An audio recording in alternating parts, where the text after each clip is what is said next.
All right, that was Breakless by the Wonder Years. And now we've got Dan from the Wonder Years joining the call. Hey, Dan, can you hear me? Yeah, Ken, how are you? Good, how are you? I'm doing all right, channeling all of the nervous energy into something useful. Yeah, so we just finished playing Breakless for anyone that isn't super familiar with the Wonder Years. But primarily want to have you on today to talk about voting. No doubt. Happy to do it. Happy to be a part of it. Constantly going to be looking at my left to make sure that my son's eating his lunch without choking too. That's good, that's most important. So I cut the live stream on Friday, which was awesome, by the way. It was really good to have some live Thank music you so back. much. Thank Um, you. Thank you for watching. But one of my favorite parts actually was you didn't just say get out and vote. You actually put some teeth into it. And I won't steal your thunder too much, but do you want to talk a little bit about that? Do you want me to cut that exact same promo? However you want to take it. No, I that was my wife when I got home was like, you sound like a professional wrestler. I'm here for So yeah. So what I was talking about during the live stream is I said that, like, listen, like, there are myriad issues I would love to talk to everybody about, like a litany of issues, so many issues, but there's not time for all of that, especially right now on election day. So I thought if I could make like one impassioned plea, that this is the best one to make, right? And this is kind of for undecided voters. And I have a different plea that if you'll let me make it, I can make for people that are considering not voting at all. But my plea for undecided voters, and I guess it's applicable to everybody, is this, is that I am a person who trusts an expert. If you have dedicated your entire life to something, to the study of something, and you have empirical data to show me, I am very likely to trust that empirical data much more than I am my own like anecdotal evidence. That is to say, if an electrician came to my house and said, hey, your house is going to burn down unless I rewire it, I'm not going to say, I think I know better than you. Let me handle this, and then watch it turn to ashes, right? I'm going to trust the expert. And so when it comes to climate change, I'm going to trust the experts. And what the experts are telling us is we're running out of time to do something about it. And that we can make all of these little personal changes in our lives, and they're awesome, but that 75% of all carbon emission is coming from a few multinational corporations. And what we need are leaders that are going to hold those multinational corporations to account.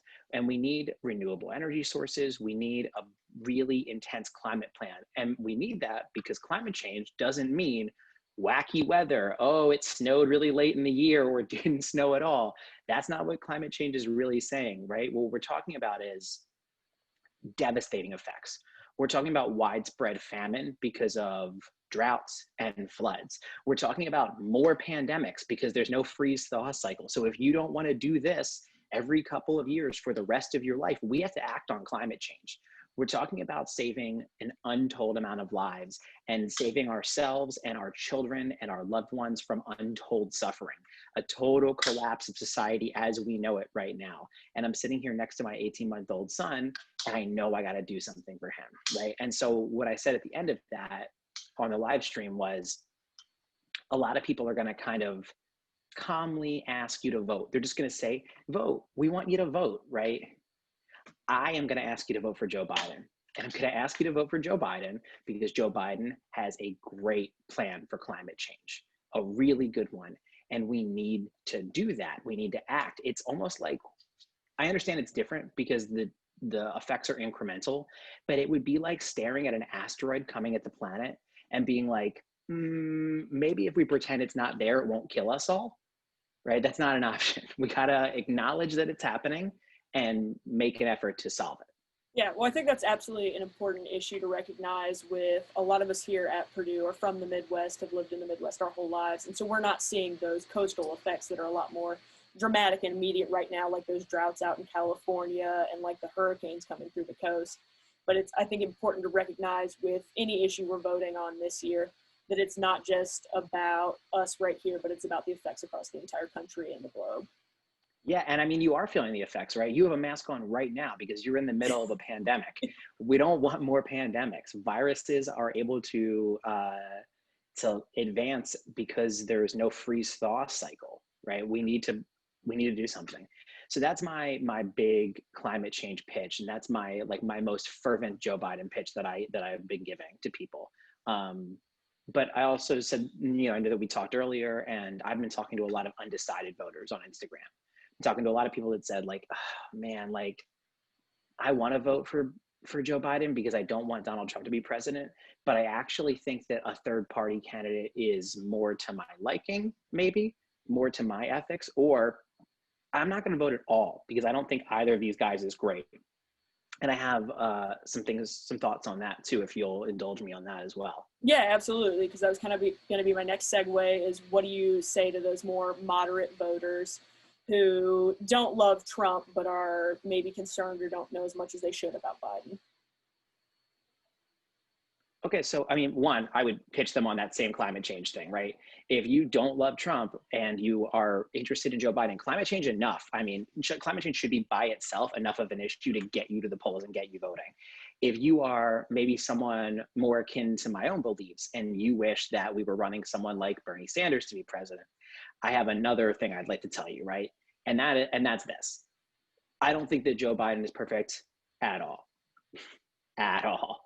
But that's not the point. No candidate's going to be perfect. In a fantasy world where The Rock wins the presidency, there's still work for us to do. It's our job as citizens to hold our public officials to account every day. It's our job to force them to be better, right? To fight for something better. That's our job. That's the work that we have to do. Now, we know 100% one of these two men is going to be president. One of those two men is going to win.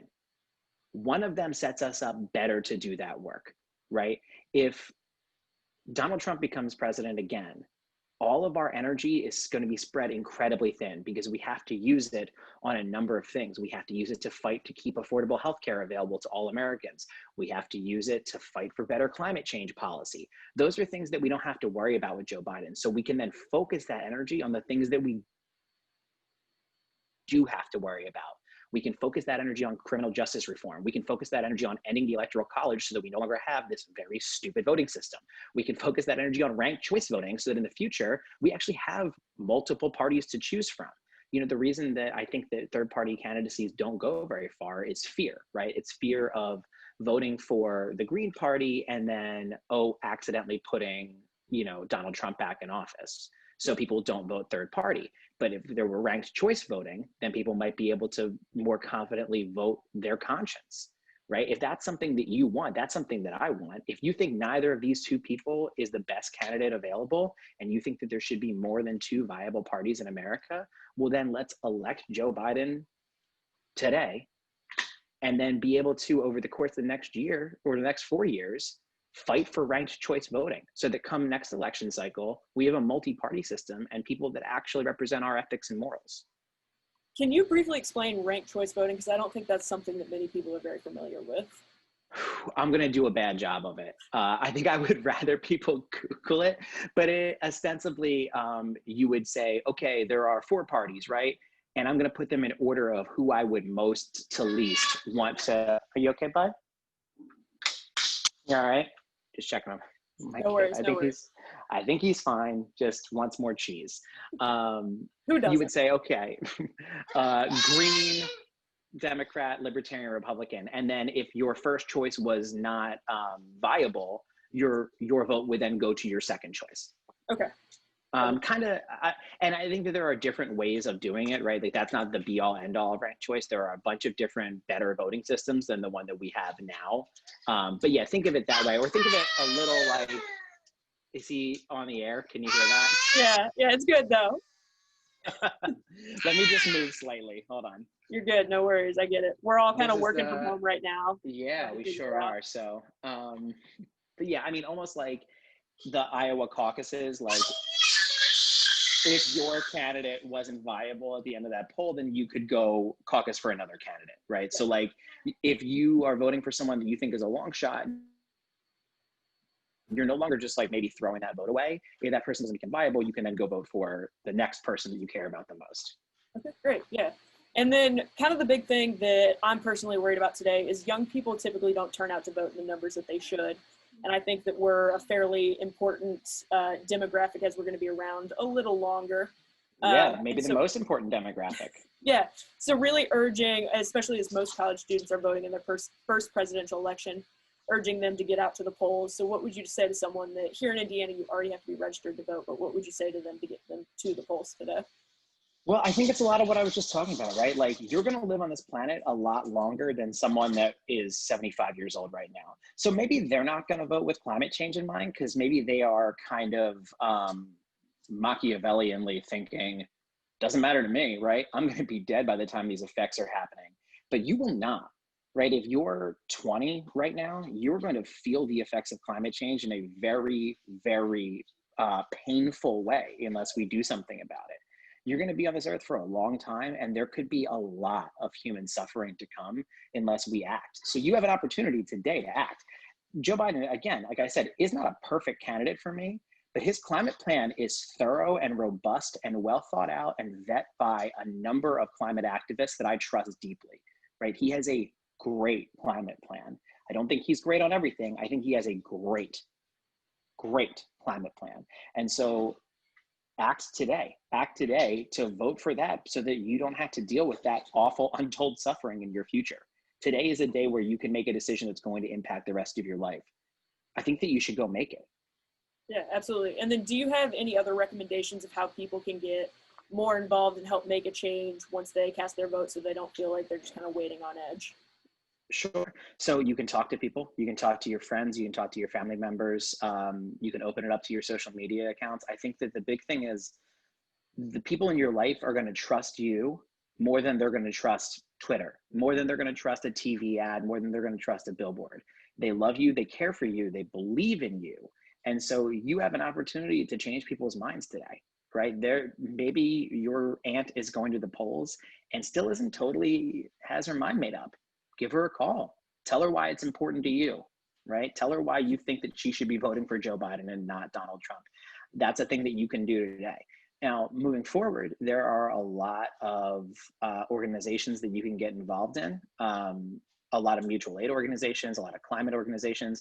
And I would just advise you to take a look around and see which one fits you and your ethics the best. Oh, I'm sorry, the dog is going on. Sorry. It's a wild day over here at the Campbell household.